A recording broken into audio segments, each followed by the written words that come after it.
fried chicken ng ating menu ngayon. Request ng ating mga estudyanteng may periodical exam. Pagbibigyan natin sila. Deserve daw nila to. Kaya eto na ang kanilang fried chicken para sa kanilang lunch.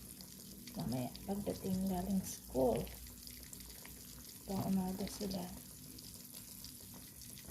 Ayan. So, yan. Fried chicken. Puri-puri na natin. Wow, crispy. Gagawa pa tayo ng gravy.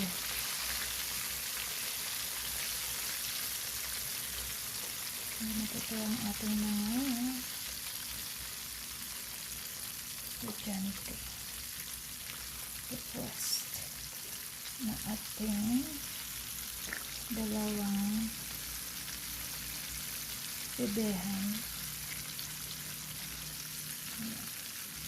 I-brown pa natin na mas brown.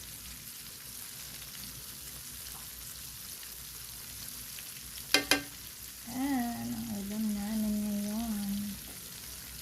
Fried chicken.